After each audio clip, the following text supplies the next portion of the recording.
am Mary Lytle, and it is my honor and privilege to be the Executive Director of Oklahoma Business Ethics Consortium.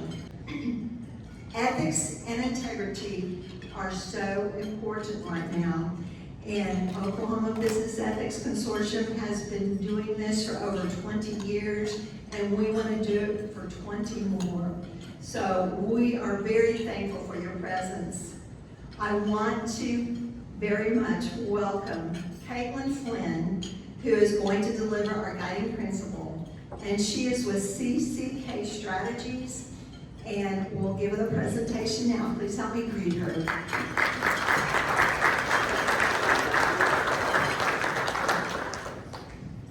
Thank you for the introduction. I'm Caitlin Flynn at CCK Strategies, which is a CPA and business advisory firm, and I'm honored to be giving today's guiding principle. So let's start with a question. What do you want people to say about you when you're not in the room? Think about that for a moment. In business and in life, our reputation isn't built by what we say about ourselves, but what others experience from us. And that experience is shaped by our own principles. Principles that guide how we act, how we lead, and how we treat others. One principle I deeply value is trust. So I appreciate that Oklahoma Ethics promotes inspiring trust. Because trust isn't just a nice to have. It's the foundation of everything. It's the currency for lasting relationships, whether clients, colleagues, or the community. As Frank Sonnenberg said, trust is like blood pressure. It's silent, it's vital to good health, and if abused, it can be deadly. So I grew up as the daughter of two therapists, which is not as bad as it sounds. And over the years, I heard a lot about trust. They always used a metaphor that was a bathtub.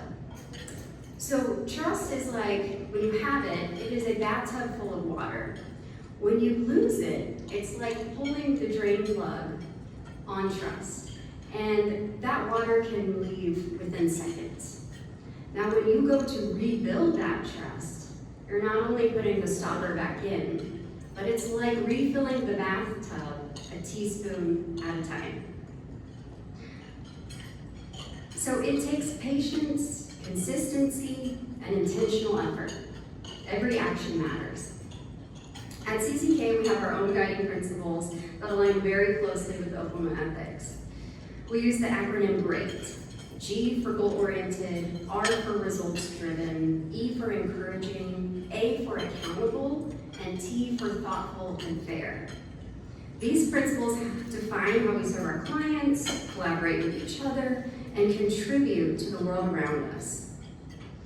When I think about the last two, accountable, thoughtful, and fair, I think about trust, the foundations of trust.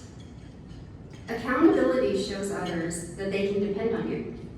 When they consistently follow through their commitments and own outcomes, both successes and their mistakes, you demonstrate integrity.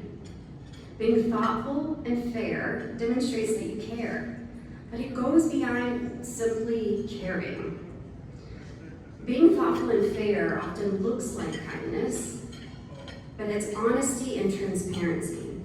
Sometimes we think we're being thoughtful by sheltering someone from understanding their own mistakes or poor decisions.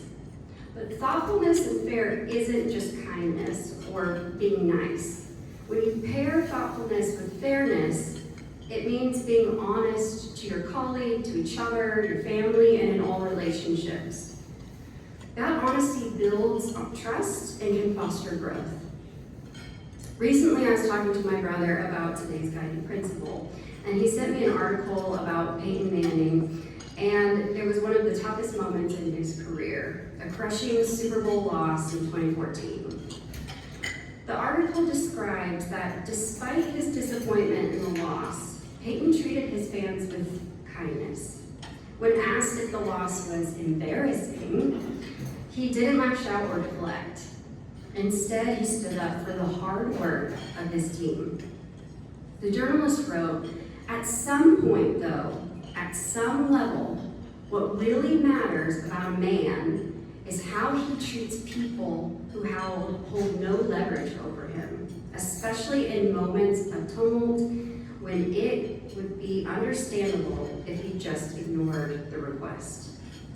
Peyton could have focused on his own frustration. He could have blamed circumstances, but he didn't. He backed his teammates, he signed autographs, he set aside his disappointment and showed up as a leader.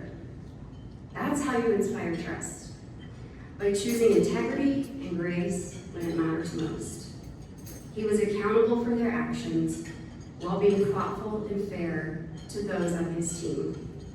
And when you lead that way, your team, your colleagues, they don't just respect you, they trust you to guide them through challenges. So as I leave today, I'll ask you to ask yourselves, what am I doing to inspire trust?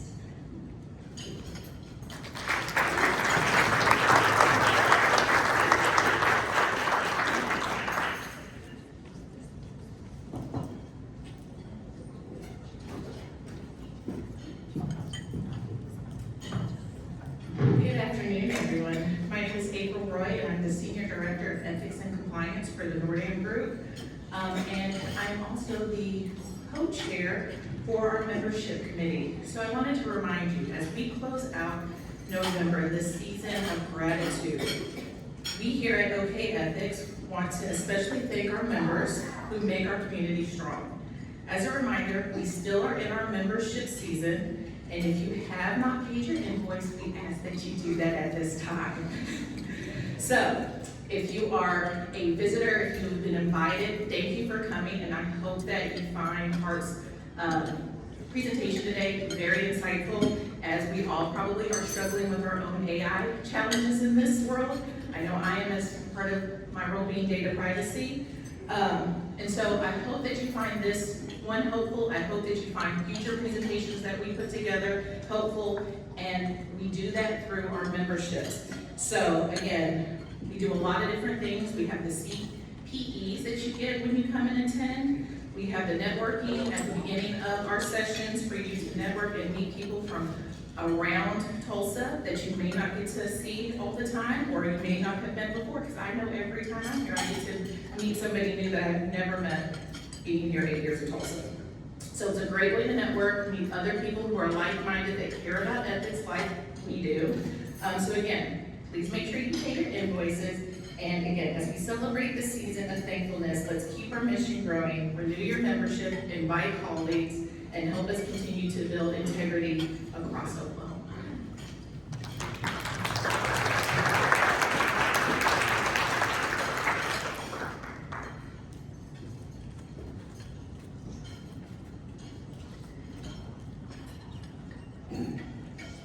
Good morning, everyone. Thanks for coming out today. My name is Eric, and I am the Director of Compliance at Homer Campaign.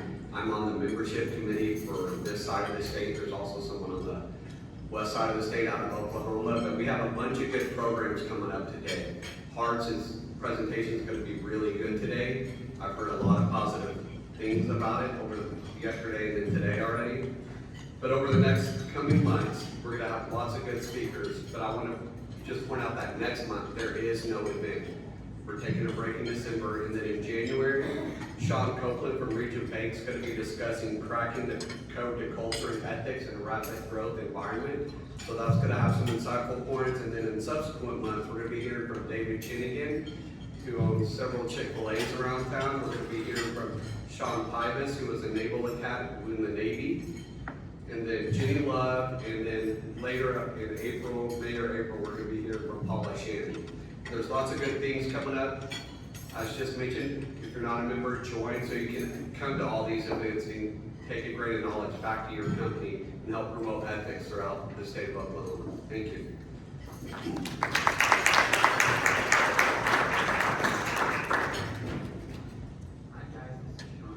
Chairman and CEO of Region Bank, and I just wanted to reach out and tell you I'm so excited about speaking Oklahoma Ethics on January the 28th in Oklahoma City at 11:30, and then January 29th in Tulsa at 11:30. We're going to be talking about banking on balance and how to crack the code of culture and ethics in a rapid growth environment. We have grown our bank 27% a year for 17 years. That is an average compounded growth rate.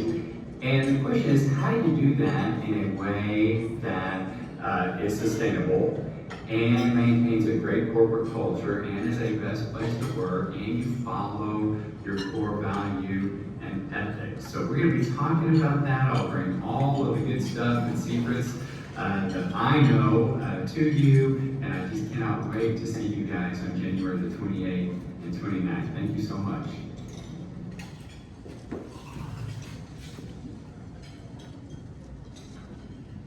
Well, good afternoon, everybody. I am Stephanie Pitt, the Director of Technical Recruitment Services for System 1, and I have the privilege of serving on our board as board chair this year for Oklahoma Ethics Consortium.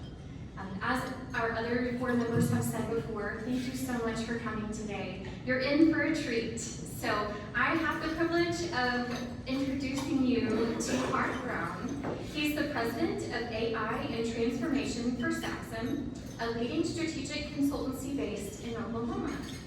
Hart is an internationally recognized authority in foresight, artificial intelligence, and complex system transformation, with more than 20 years of experience guiding organizations, governments, and enterprises through change. Over the past 2 decades, Hart has advised Fortune 500 companies, critical infrastructure organizations, and governments in more than 50 countries, helping leaders anticipate disruption, manage risk, and build resilience through advanced analytics and human-centered AI. He's the author of Future Forecasting, Mitigating Risk, and Increasing Profit in a Chaotic World, and has been featured in over 90 publications. Hart's unique background combines executive leadership in managing acquisitions, IPOs, and business transitions with deep technical expertise as a certified ethical hacker, nuclear engineer, technologist, and futurist. His work has supported some of the most significant challenges in recent history, including major governmental transitions, global cybersecurity incidents, and large-scale crisis events. While doing all of these things, Hart also serves on our board, and we are so grateful for his leadership and insight in helping bring members to our organization, serving on our membership committee. So thank you so much for that. Without further ado, I would love to introduce you to Hart and have him provide his wonderful insight in AI with all of this. Welcome.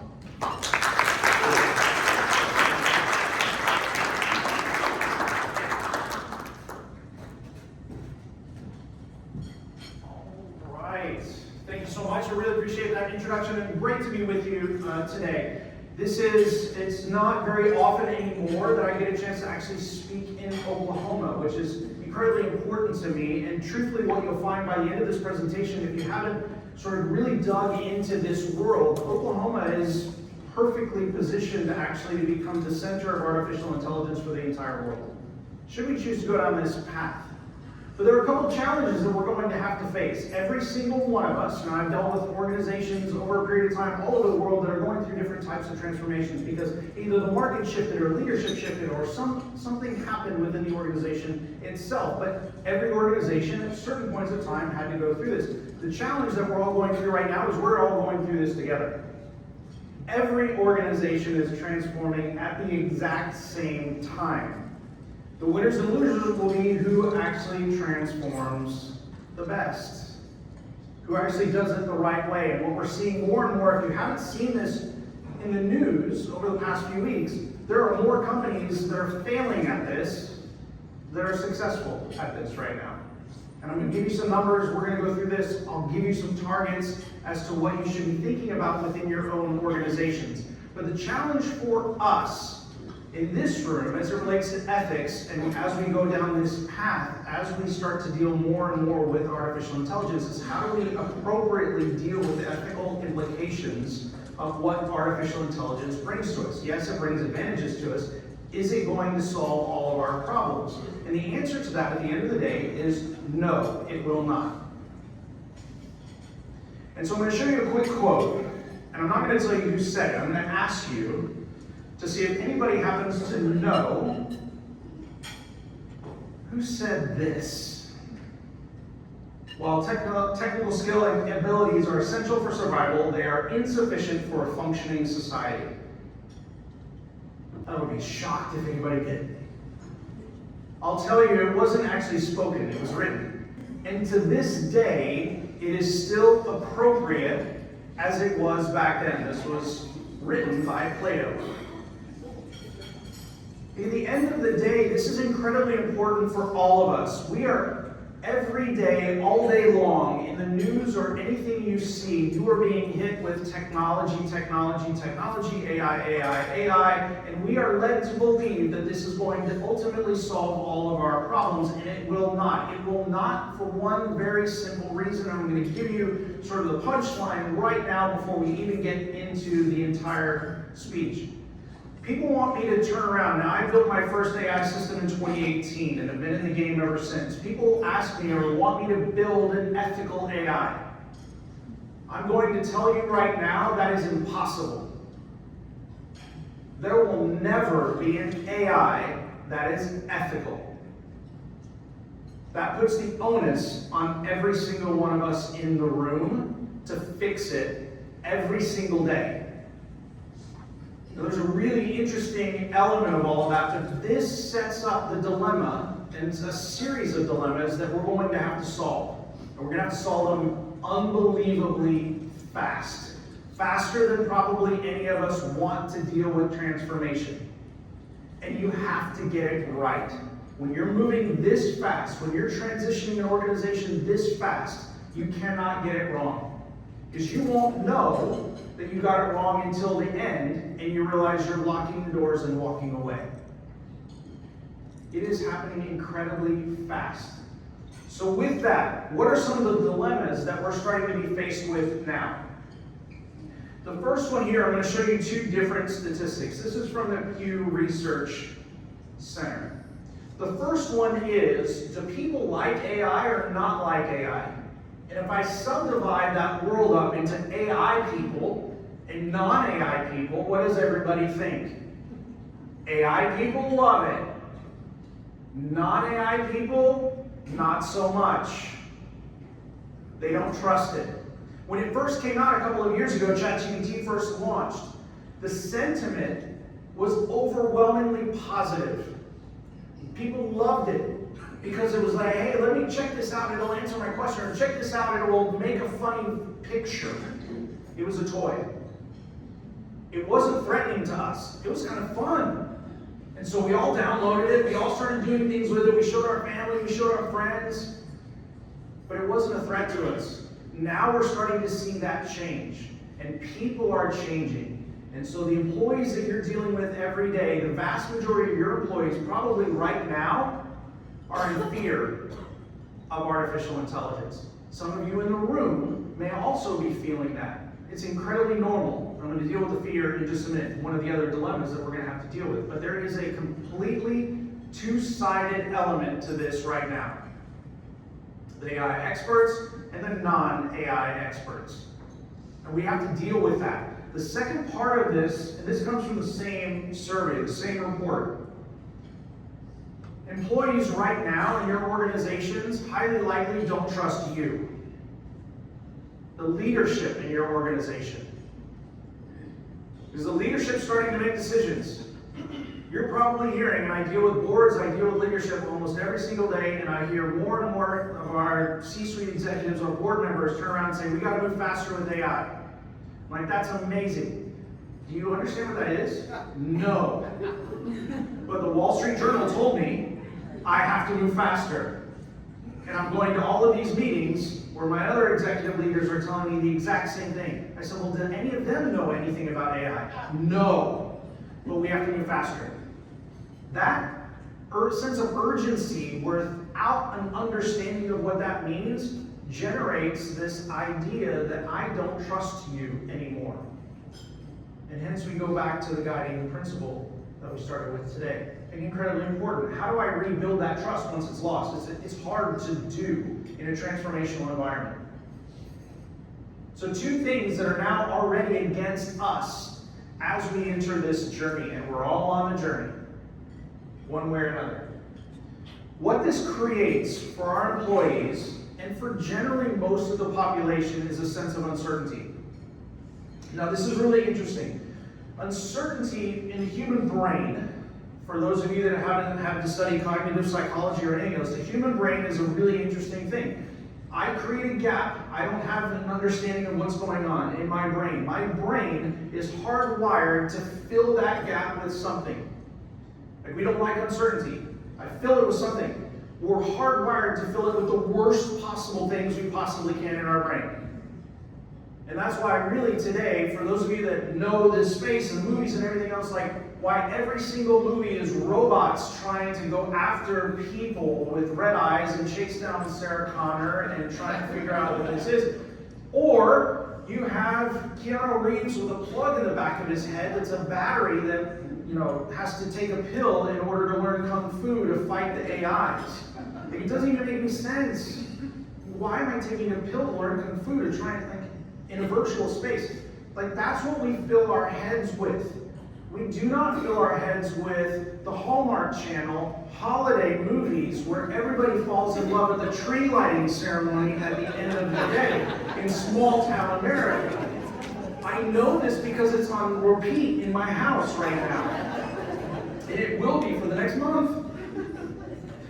Like, and I'll even ask, have you seen this one already? Like, yes, I've seen it already, but they just keep watching in my house over and over. There's not one that AI goes to small town America, falls in love at the tree lighting ceremony at the end of the day.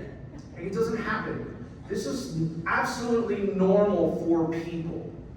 The challenge is what do we do about that? Because this creates a problem. Uncertainty and fear, at the end of the day, starts to build. And that fear has to go somewhere if I don't address it. I deal with organizations all the time that are going through this problem, and I can see it within the organization, and I have to deal with that fear. If I don't give the fear a narrative, I don't give that fear someplace to go, it turns into anger. You get, some of you have gone through this, like you're afraid so long, you start to get angry. You're angry that you're afraid. And then that anger has to go somewhere. And that anger has a tendency to go to blame. And blame within an organization goes to the leadership. And if that happens, by the time you start blaming leadership because they don't understand AI and want to move faster and faster and faster, and it's causing fear within the organization because we don't understand it, and I have no idea where this is going to go, and do I have a job tomorrow? That blame, ultimately at the end of the day, starts turning into lawsuits. You will see this more and more and more virtually through every organization, if you're not seeing it right now. One of the first big dilemmas is how do I deal with uncertainty, fear, anger, blame towards the leadership? In a lot of cases, I have to come into organizations and purposely change the narrative to put the leadership in a better light. Otherwise, this is going to go real bad real fast. Or I have to replace the leadership. And the leadership may be fantastic. Not a good position to be in at the end of the day. It is all negative in most cases for organizations. The narrative, the message, how we talk about this, how we deal with this, how we implement this over time, and there's time frames, there's all kinds of things we're going to go through. But I have to do this purposefully. Otherwise, I'm going to start losing a lot of people. Some of you probably already are, unfortunately. Now, there's a couple of different things when I get into lawsuits, and why do I start to deal with the legal side of this now? Here we are in an ethical presentation. When I go through this with all of my lawyers, everywhere around the world, and I always expect, like lawyers are supposed to be really good at arguing, so every time I say this, I'm like, please argue with me, like I'm ready for it, like I'm ready for the fight. If you use an AI in some form or fashion, if it makes a decision on your behalf, somewhere in your ecosystem, somewhere in your business, if it makes a decision on your behalf, visible or invisible doesn't matter to me. or it communicates on your behalf. Think of a chatbot, right? It's just talking to customers, clients, or talking to you. If it communicates on your behalf or makes a decision on your behalf, is it therefore an agent of the organization?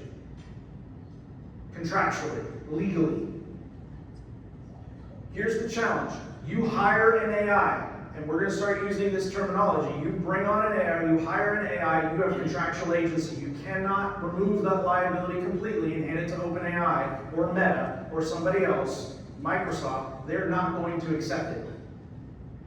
Just look at your terms and conditions on those contracts. They're not going to accept liability. It is on you if you choose to use those systems. Now here's the challenge. Because you hire an employee, you have two things. You have contractual agency of that employee. Because you hire a person, you have moral agency. That individual you just hired has morals. Now, when you go through the interview process, you're trying to find out, do those morals align with your values or not? But they have morals, hopefully, right? Hopefully they're not purposely trying to deceive you. If you hire an AI, you have contractual agency, you have no moral agency. An AI, when I say an AI will never be ethical, it's because an AI will never be moral. An AI can never be moral because it hasn't been brought up to learn what morality is. We don't, as human beings, even understand what that is. Babies, and we're still trying to figure this out, neurologists are still trying to figure this out. You put two babies in the same room in strollers. They've never met each other, they've never seen each other. One baby starts crying, the next baby starts crying, and we have no idea why, and we assess that and we say there is empathy now going on. We don't even understand how that happens. Like, are we born with empathy? Like, we don't know. We're still trying to answer those questions. And AI will never be empathetic. It will never understand what that means. When we become toddlers and somebody are our parents, and those of you that have gone through all this, somebody does, the child does something wrong at the end of the day, you put them in timeout, or you take something away, or you set them down, or you explain it to them that something is wrong, and they feel bad. That is all part of the process. That is all part of the process of creating a moral individual at the end of the day, and AI can never do that. The last one is, and I start having this conversation with a lot of people, and people will immediately, because I'm involved in technology and I'm a technologist, they'll immediately start asking me questions. They're like, hey, is this thing ever going to become conscious or sentient? Or they'll use all these really big words. And I say, no, it will not. It can't. I've designed all these systems in the past. I can replicate the neurons in your brain. That's what I'm doing. Connections. I can do that. That's not that hard for me anymore in today's world. What I cannot do, what I will never be able to do anytime, anywhere in the near future, is when you start experiencing emotions as a human being, you start having a chemical reaction, a chemical change in your body. Love, fear, anger, hate, doesn't matter. Any of these emotions trigger a chemical interaction in your brain that allows you to sort of think through what this problem is. Fear is the easiest, right? I have a dump of chemicals when I start to get afraid to turn me into the fight or flight or freeze type of response. This is a chemically induced mental process for me to understand the world. I cannot, nor will there ever be a time that I can replicate that in a computer. There will never be ramifications of the computer. The computer will never be put in timeout and feel bad. Right? It is impossible. These systems will not be conscious, therefore they will not be moral, therefore they will not be ethical. Hopefully everybody here is following me at this point. I will never have an ethical AI system. Yet we are all going to use AI in our businesses. It doesn't necessarily mean all of our businesses are now going to be unethical. That's why you're here at the end of the day.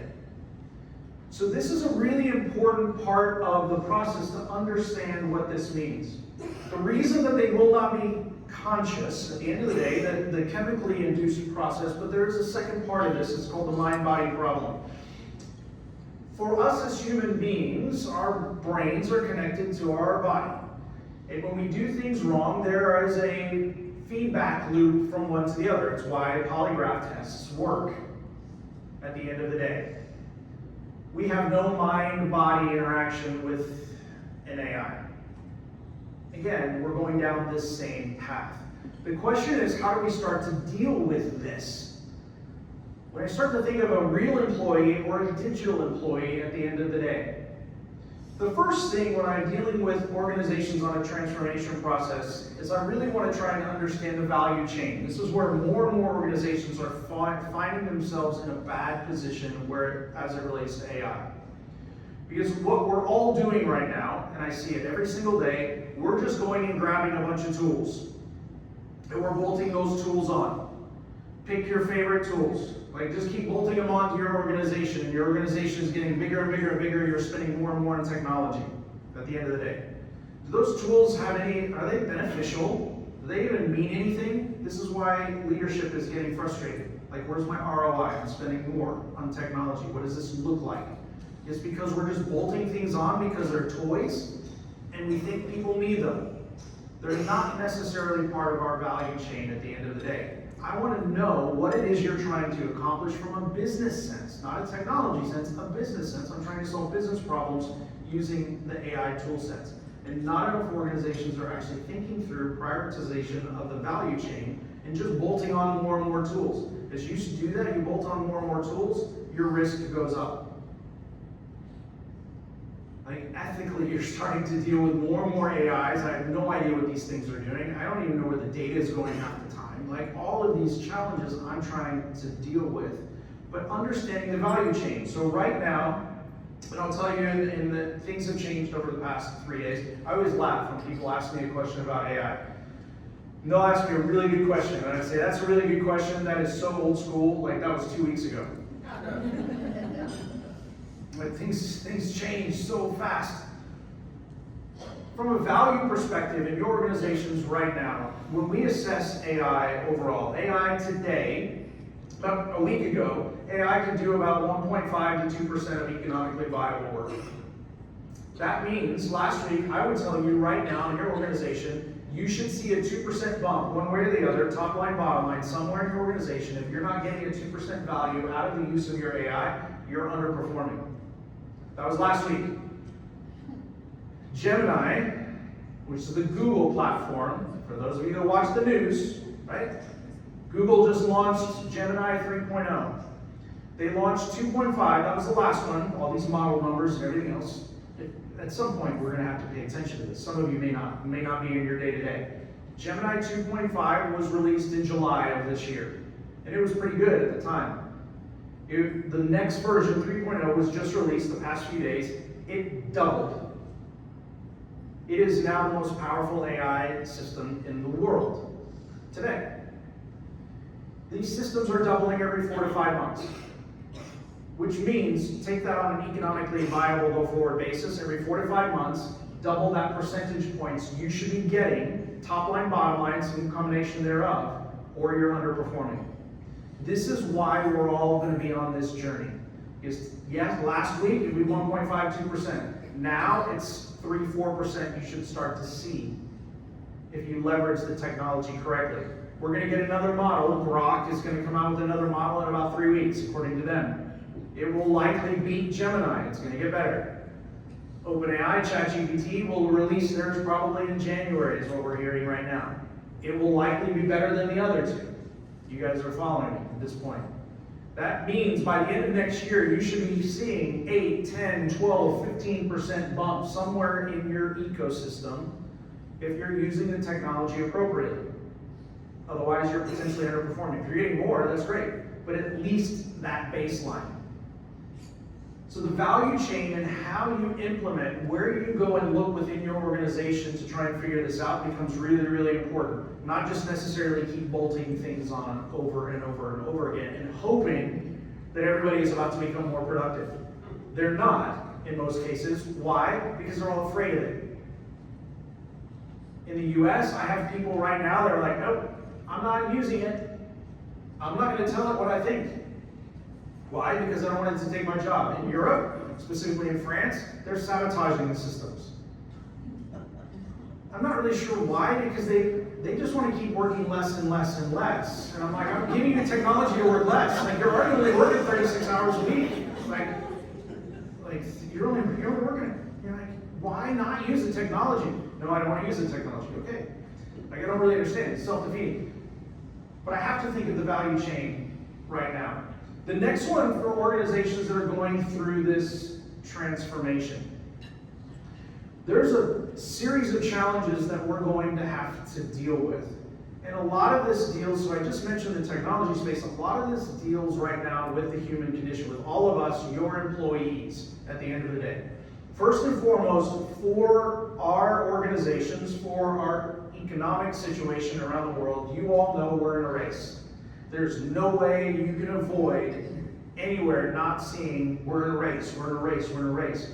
And I ask everybody, where is the finish line of the race? And no one can tell me. My Silicon Valley folks can't tell me at the end of the day. We are trying to lift total productivity in the US so we get a lift in GDP. If we get a lift in GDP and we build this infrastructure outright, the rest of the world wants to use our infrastructure versus the infrastructure in China. And we now have an economic advantage, highly likely for the next 75 to 100 years. That decision, that breaking point, is going to happen in the next 2 to 3. We will know in the next 2 to 3 years whether we will be the economically dominant country in the world for the next 75 to 100. The stakes are high, which is why if you look at all of the financial numbers and what's happening right now, we have roughly in the beginning of this year, we had about 1.7 trillion that was allocated, it was announced, January, February this year, 1.7 trillion to go into AI infrastructure inside the United States. We've now deployed about 1.3 trillion of that this year. So we have a little bit more to go, the last sort of push to the end of the year to try and get some more data centers popping up. We can't build it fast enough, which is why Meta is even putting them in tents, believe it or not. It's just with Meta a couple weeks ago. Like they can't even put structures up fast enough. So let's just put a tent and put some servers in the tent and let's go, right? It is an incredibly interesting time from a national strategic perspective, from an economic perspective, and then for all of our organizations, all of this ultimately should be aligned at the end of the day. One of the biggest challenges in transformation now, why the fear, why all of this that's happening besides the technology, and most people don't understand the technology, like it's complex. We think it's complex. And so why? Because a lot of us didn't go and get a computer science degree, and the only thing we know about computers at the end of the day is the coding looks really complicated, I don't even know what it means, and keep the smoke in the box. Because if the smoke ever gets out of the box, the computer's done. And you can't get the smoke back in. Like that's, for most of us, that's about what we know. And we think that computers or the coding process or the computer science process is incredibly complex. And so we just avoid it and hope it goes away at the end of the day. The challenge with these systems, not really the challenge, the benefit for a lot of us that are not necessarily coding professionals, aren't necessarily in it every day. Like I don't have to code the systems anymore, the systems are learning us. I don't have to learn the system learns me. And so I don't have to be a computer science PhD anymore to actually use the systems in an economically viable way. But the messaging for us is incredibly important. And why do I say this is part of the process of avoiding getting down that path of blame to lawsuits at the end of the day? How do we message to our employees? How do we message to the rest of society? How do we message this right now? And the problem with the messaging is you have a lot of technologists, and of course, unfortunately, I'm one of them right now, but we have a lot of technologists that are running around the news.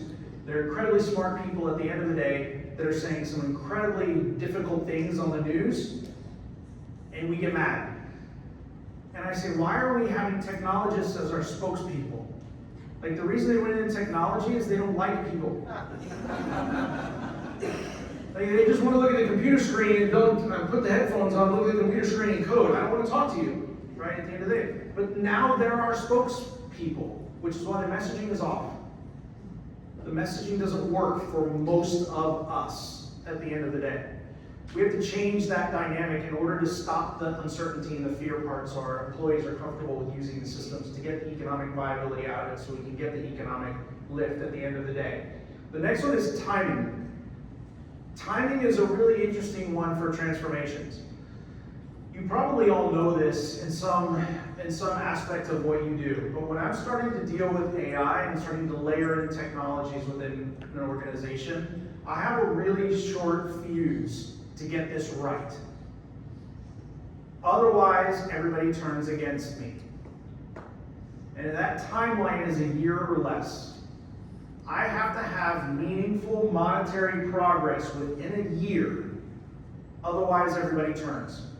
This is the same thing as fish on the counter, your in-laws in the house, mergers and acquisitions, like they all have an expiration date, right? I love my in-laws, they're fantastic, so please don't tell them I told that joke. But you all understand the cliche, like there is a time frame for us to get this right. There's a window. If we miss the window, we have to go into another series. Now you all know, because you've been through this, you've been through enough software transformations and things at the end of the day, that this is exhausting. We just went through one, now I gotta learn another one, now I gotta learn another one, now I gotta learn another one. Like it's miserable for most of us at the end of the day. Welcome to the new world. Not to make you all miserable, but we're all gonna be learning this pretty fast, over and over and over again. It's a really interesting dynamic when we get into this. So timing is important. I've got to get this right within a year. Otherwise, everybody turns on me. Leadership turns on me. Everybody turns on me. If I don't get it right within a year, and then I have to restart, you can imagine it's even harder the second time around. I'm now going into a crisis transformation. More than likely because you're now falling behind in the market. And now I've got to speed this process up, and people aren't going to be ready for that speed. Get it right the first time within a year as fast as you possibly can. Now here's the next one. Here's what's happening within your organizations right now. I test people when I walk into clients and I start talking to folks. We are starting to go through a period of time right now where we have cognitive debt. For most of us in the technology space, you've heard us talk about technology debt for a long time, which means we have legacy systems, they don't really work so well anymore. We gotta spend money to get a new system in, we call that technology debt. We actually are starting to see cognitive debt. How do I know that? Because when I walk into an organization and I'll ask somebody a question, and I get back from the person, and I had this not too long ago, they turn around and they go, Hart, that's a really good question. Let me go ask ChatGPT. Nope. Not what I'm looking for here. I'm looking for your advice. I hired you as a subject matter expert. I want to hear your thoughts. I don't want you to actually go in what we refer to as cognitive offloading. You are not thinking anymore. You're just doing whatever that thing says. To make matters even worse, I was talking to another person the other day and I said, where should we go to lunch? And the person turned around and said, I don't know, let's ask ChatGPT. Quote unquote, I kid you not. I'm like, you're asking ChatGPT what you want for lunch. It's terrible. Cognitive offloading. Now, historically, the way we have thought about cognitive offloading, and it hasn't really been a problem for us, is we think about it in terms of going to the grocery store. Like if in my house, we create a list. It's a really pretty list, and not only do we create a really pretty list, we create a little pretty box next to everything we have to pick up at the grocery store. So we can put a check mark next to each one so we get a hit of dopamine, like we completed a task. Check, check, check, check, check. Like that's the way our house works, right? That is the traditional mechanism of cognitive offloading. I don't want to remember the list to go to the grocery store. I'm not going to remember the list. I'm going to start picking up Cheetos. I'm going to start picking up things that just look good at the end of the day or at the end of the aisle because they're really well positioned. And I'm going to buy that, right? Rather than make those cognitive offloading. So it's not that we can't cognitively offload in certain cases. Like some cases it makes sense. I don't want to do it in the general course and scope of business. Why? Because you're all going to start using the same systems. And if you're all using the same systems and you're all cognitively offloading, I have homogenization of the business environment. There's no competitive advantage between you and anybody else. Except maybe how much you spend on your computers. Like, are you a little bit faster? Are you a little bit, like, what is it at the end of the day?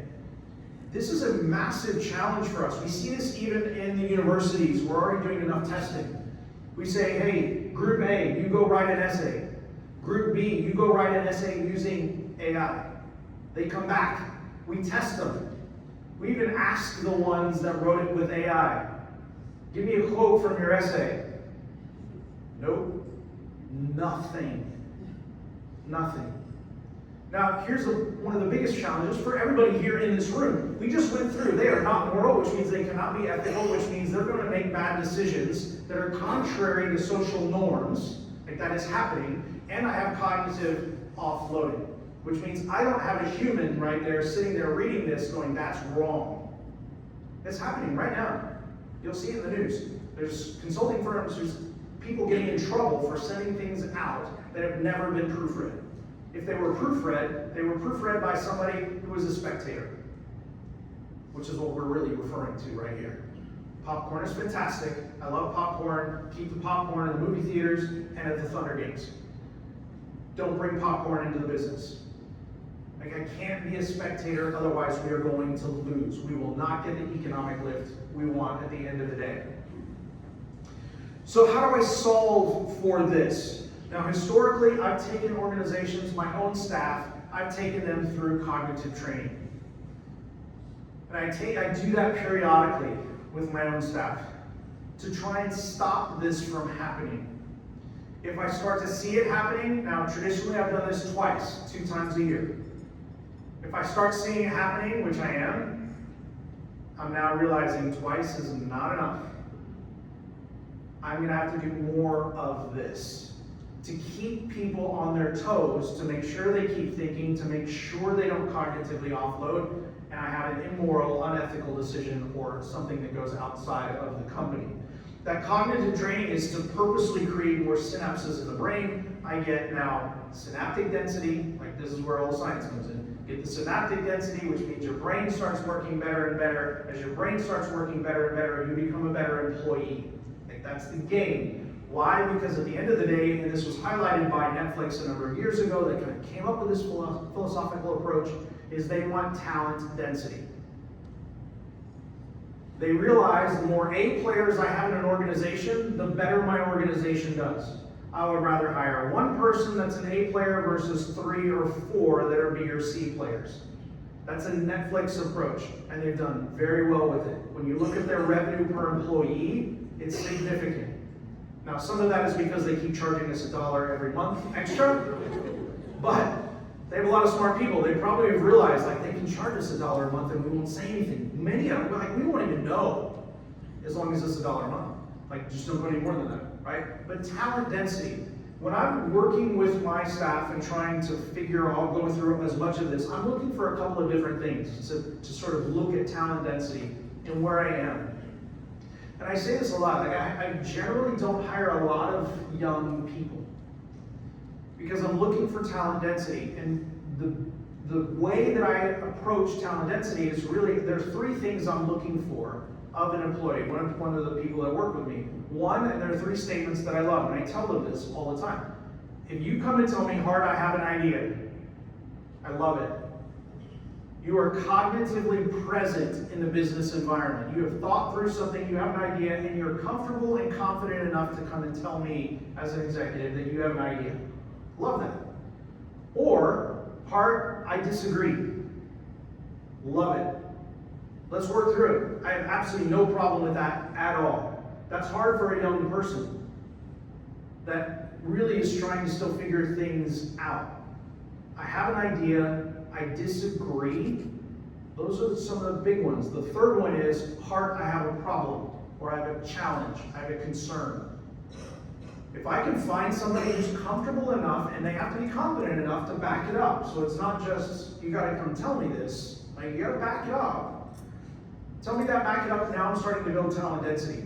If I can get everybody in my organization, just think of your organization, if you can get every single person in your organization comfortable with doing that and having those conversations, you have a really high performing culture.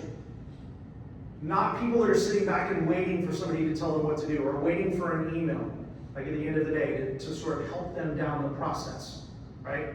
That's really what we're trying to accomplish with talent density, to be able to use those systems to cognitively, not cognitively offload, don't deal with cognitive debt, make sure that these systems that are immoral and unethical, no matter what we do, are actually doing something what's right for the company. Now, how do we structure this out, and what are some of the challenges that we need to address right now within our own organizations? The first one is the board. For those of you that are large organizations and you have a board, or maybe you're working with other boards at the end of the day, I ask my boards when I go and have a conversation with them. Number one, who deals with AI risk? Who's responsible for that? And the board will generally tell me, well, we're responsible for all risks.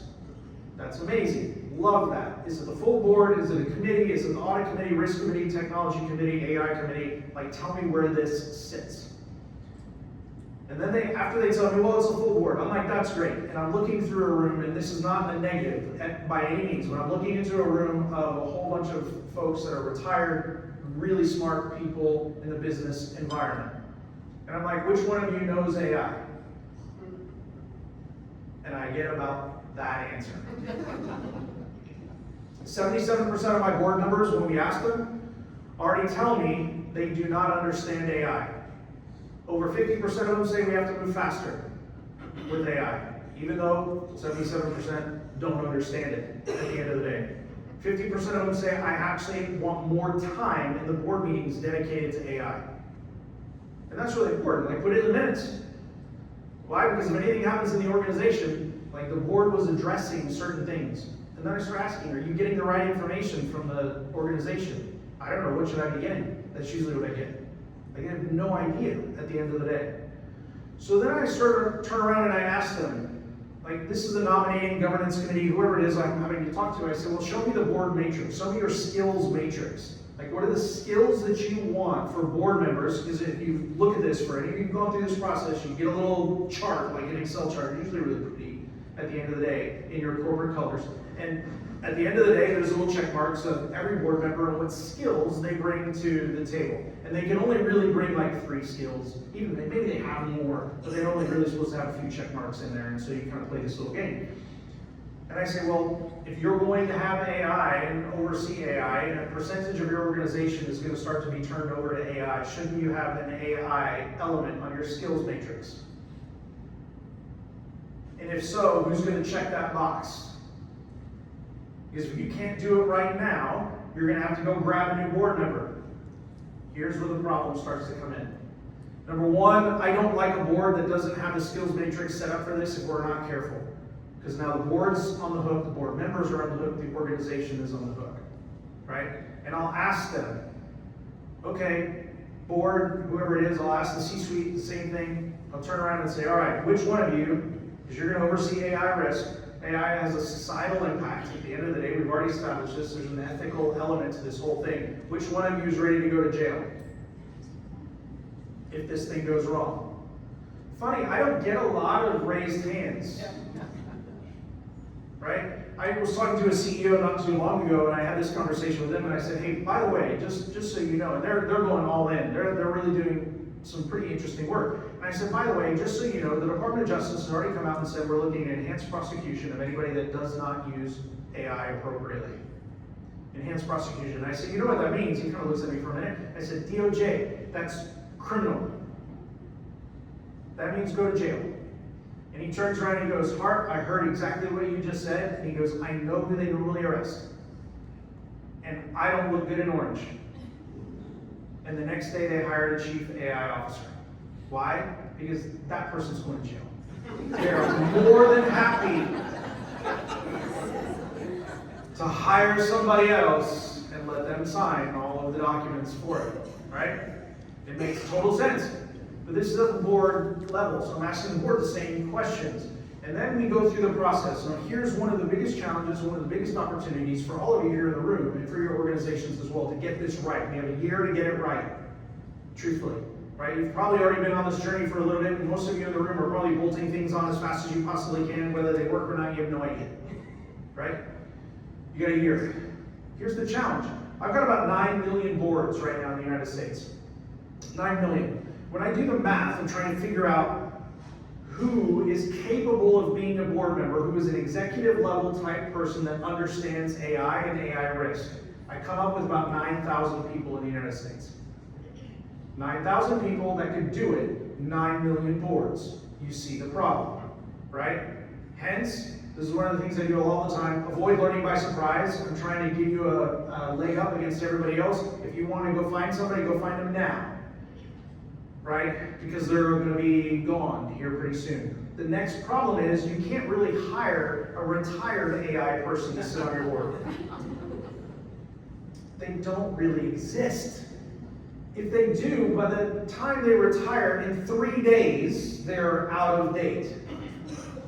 So the only way to really manage that, SEC is working on this, the New York Stock Exchange is working on this, NASDAQ is working on this right now, trying to figure this problem out. And the fact that they say you really need, if you're going to do this right, you have to have an active executive currently in the AI game to sit on the board. Otherwise, they are not current anymore. Now, if you have an active executive sitting on your board, there's something called overboarding, which means a board member sitting on too many boards. An active executive in the current dynamic of NASDAQ or the New York Stock Exchange, they generally say you really should only sit on 2 boards, maybe 3. If you're an active executive, because you've got a company to run, and you're going to sit on boards, you don't have enough time. And if you start overboarding, the SEC is going to come down on you. The people are going to tell you you're not making a good decision, you're not meeting the skills matrix because that person's not paying attention anymore. We have a problem at that governance level that we have to address. And the question is, how do we get our board members spun up fast enough? How do we get them enough education so they start coming up at the same time I'm dealing with the 9,000 without trying to overboard at the end of the day? A big challenge for us ethically. The next one is the C-suite. So I mentioned to you already, we have these challenges trying to go through and deal with the elements of risk. So I talked to the CEO, I talked to the CIOs, I talked to everybody within the organization, like where do we want this to go? And there's a number of different ways that organizations are playing this game. And it is interesting to see how they're playing the game. So first and foremost, one, you're starting to see healthcare, for the most part, they're kind of leading the charge on the chief AI officers at the end of the day. Like, let's just create a new role for this person. Now, there's a number of reasons for that at the end of the day is how do you separate sort of duties and responsibilities and what this looks like. But at the end of the day, the risk of an AI goes outside the 4 walls of your organization. Generally, the risk of your technology, the risk sits inside the 4 walls of your organization. So it's a little bit different dynamic, which is why you're seeing these CISOs, Chief Information Security Officers, starting to go to jail. Their risk extends beyond the borders of the 4 walls of your organization. CAIO is the same. I'll give you another one, and this was a really interesting one. So this is Moderna, pharmaceutical company. They actually took their CHRO, their head of human resources, and put her in charge of IT.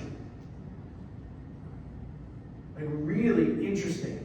And the reason they did that at the time, the narrative that you can sort of put into that decision-making process, is they are thinking about this in terms of a combined workforce.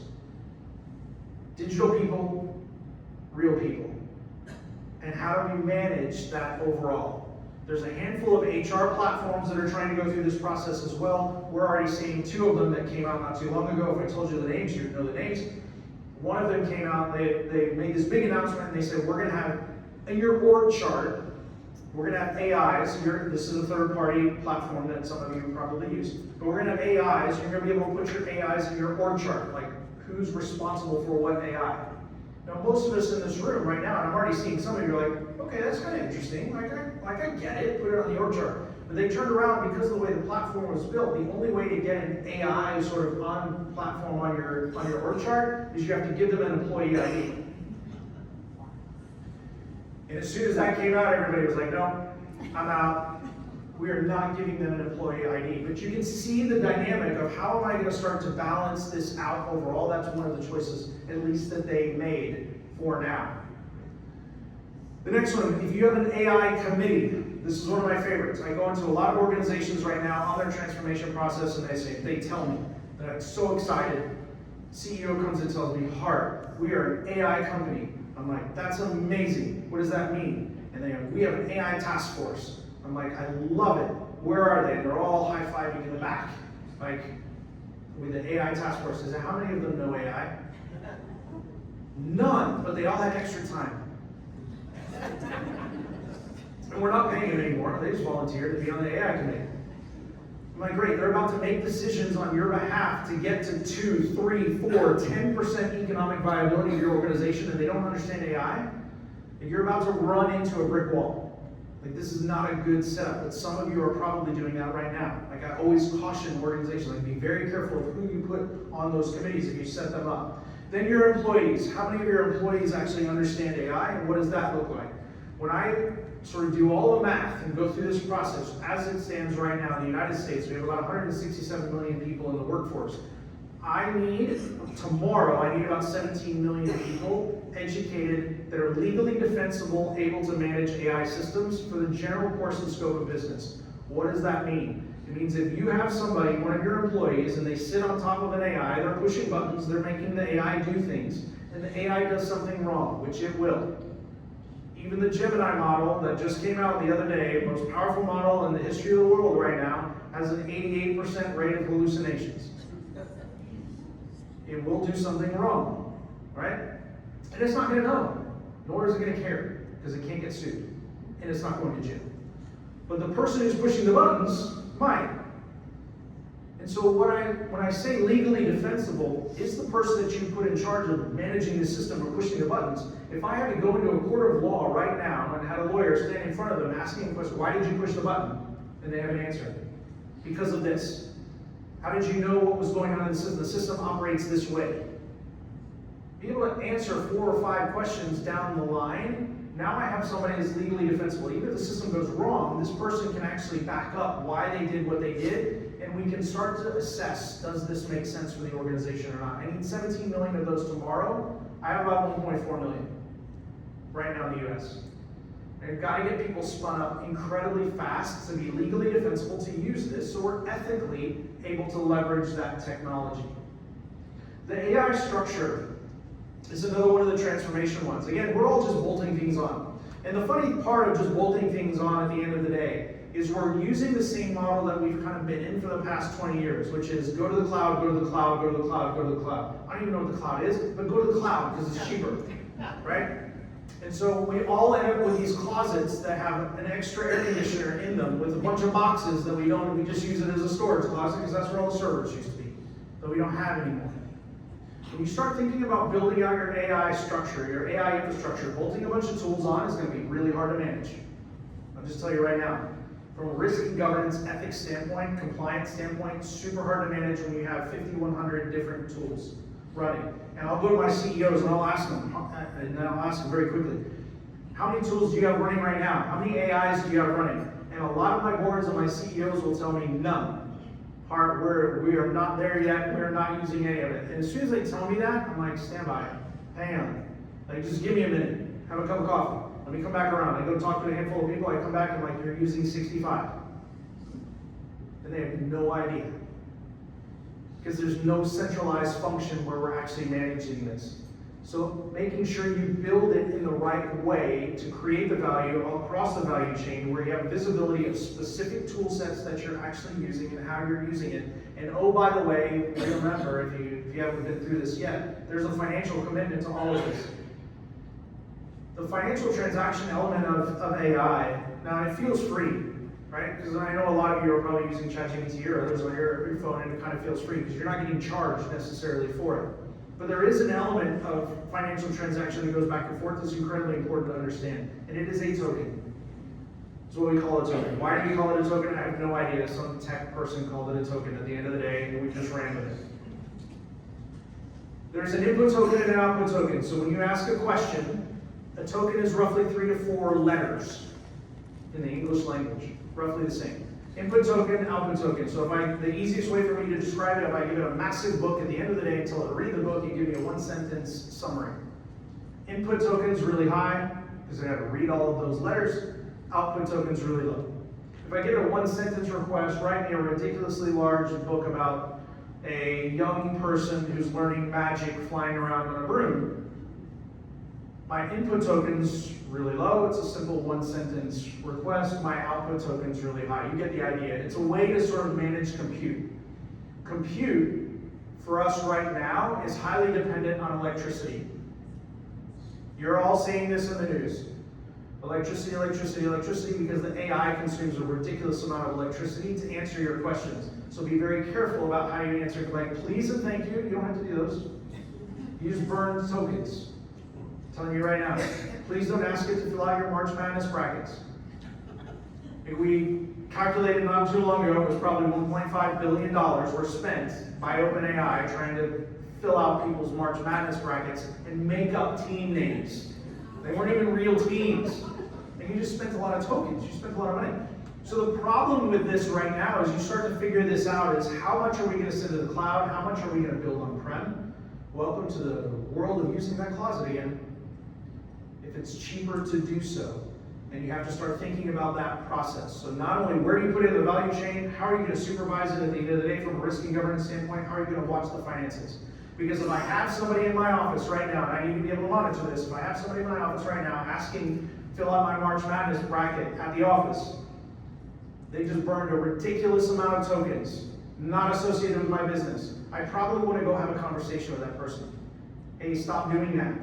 And oh, by the way, it's indexed to electricity, so if you run it at noon, it's probably going to cost you more than if you run it at 2 o'clock in the night. For my IT friends here in the room, welcome to batching again. When you ask ChatGPT a question, it's going to come back and ask you, do you want the answer now or tomorrow?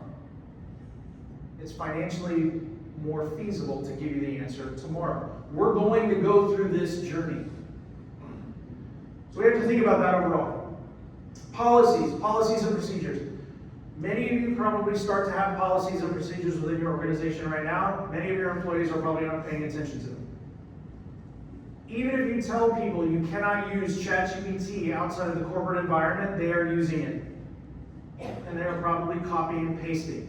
We're already seeing about 56% of people are logging in to their accounts on a corporate device, even if from a policy perspective you say they can't. We're seeing it over and over and over again. So not only do we have to get the employees educated, but we have to get the policies in place. The problem with that policy outlook right now in the United States is we're going state by state from a regulatory approach. Now, first and foremost, in the United States, we're in a race, so if you actually, I say this all the time, if you think about us right now, we are all gas, no brakes. Like, no regulations, go as fast as you possibly can, build as fast as you can, use AI as fast as you can, because we're in the race, right? The problem now is that every state is starting to think through how we're going to regulate this. And every state's starting to make different decisions. And we get New York making some interesting decisions, California making some interesting decisions, Colorado making some interesting decisions at the end of the day. For all of us here in the room, we're going to start having to pay attention to state-by-state AI regulatory environment and how are we going to manage that. And that's a whole new part of the process, the same way we do cybersecurity or data protection, state by state. Now, if you've paid attention, because the White House knows this, and the White House realizes, and the tech companies are screaming, if we have state-by-state regulatory environments, we will not be able to move fast enough. We will lose the race for the next 75 to 100 years if you overregulate me now. Whether that's right, wrong, or indifferent, that's the narrative that's coming out of the tech sector. And the White House is listening. The one big beautiful bill that those of you remember that did get passed ultimately, at about 11:30 at night, right at the very end of the process, there was one piece of language that got struck before it was approved.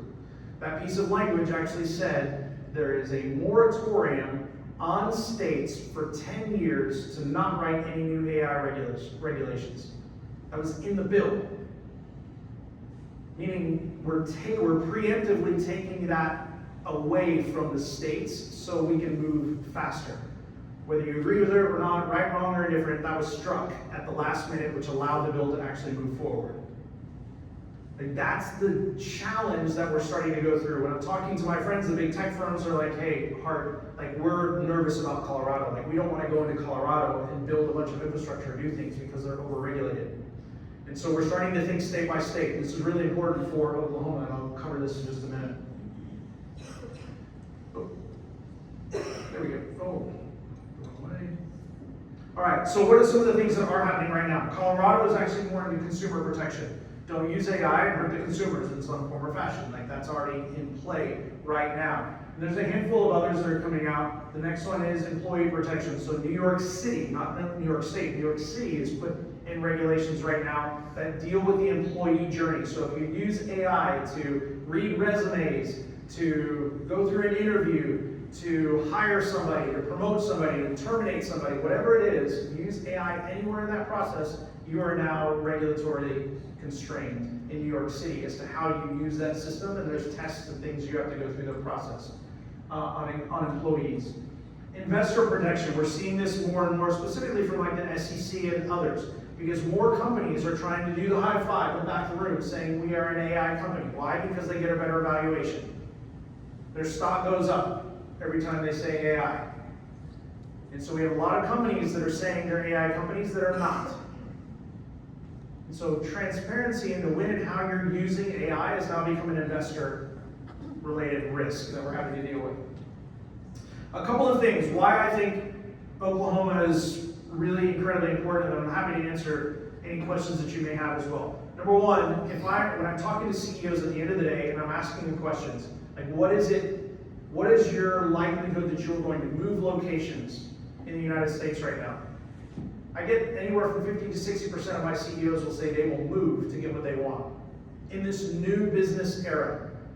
That's awesome. Now think of all the electricity and the tokens and all the things in this new business era and business environment, like what does that look like at the end of the day?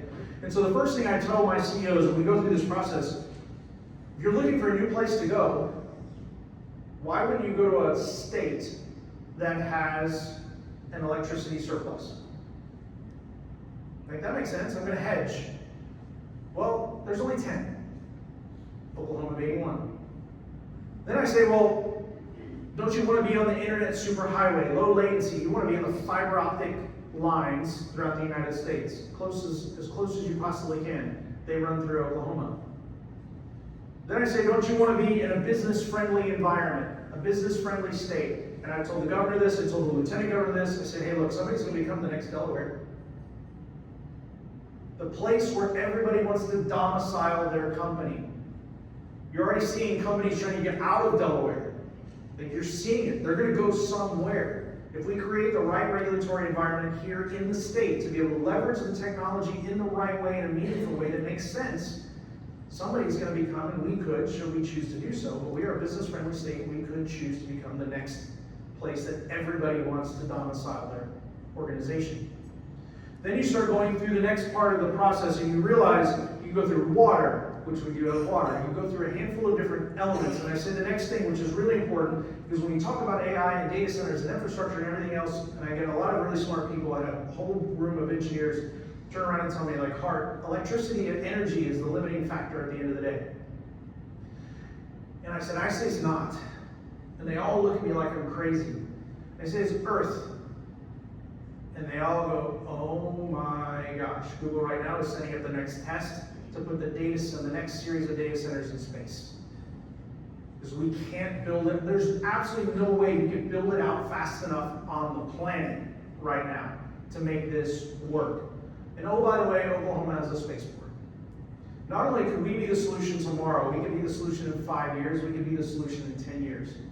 Should we choose to go down the path by creating the right regulatory environment and getting enough people educated to be able to do this as quickly as we possibly can? The challenge is there. We could do it. We could actually become the center of the AI world should we choose to do so. But we have to do so in an ethical manner, knowing these systems will never be ethical. So with that, we'd love to answer any questions that you may have.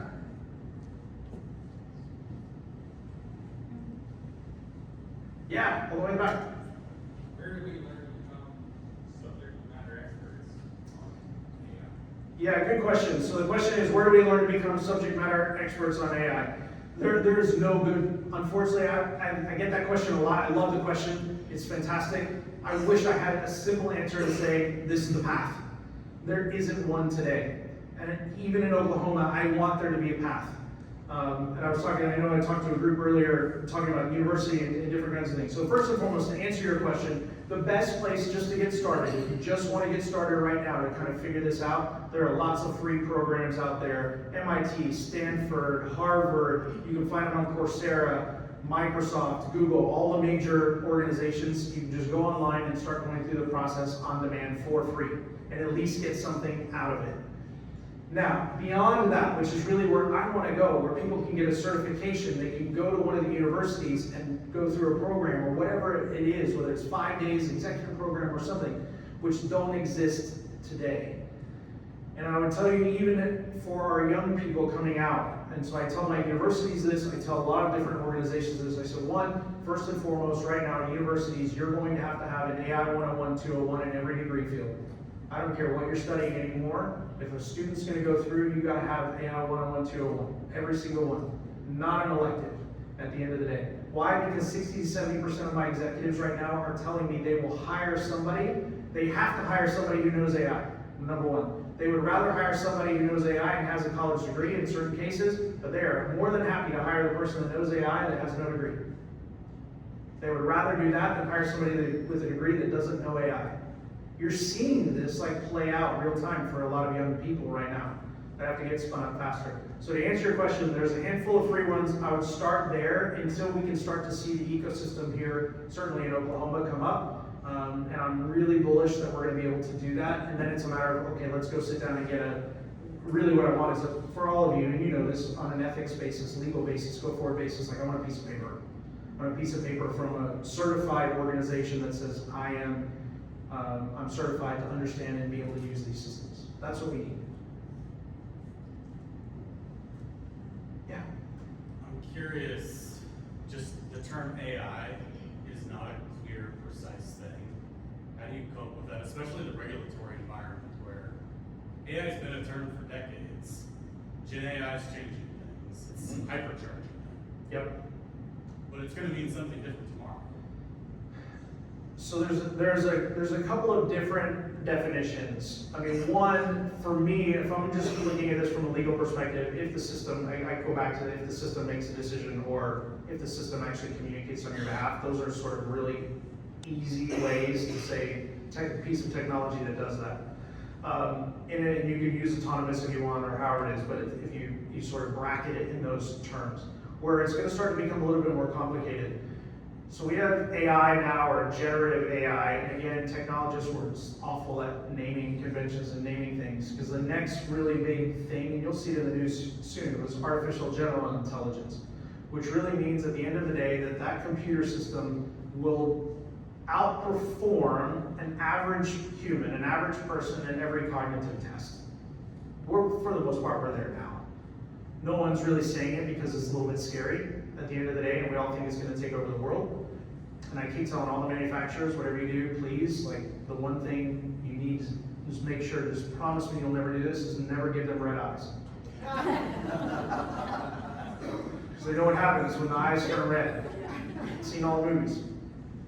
So artificial general intelligence, and this was a question even yesterday in the session as well, but they asked me about artificial superintelligence. This is where, again, all of the definitions start to become really important for us and how we define it.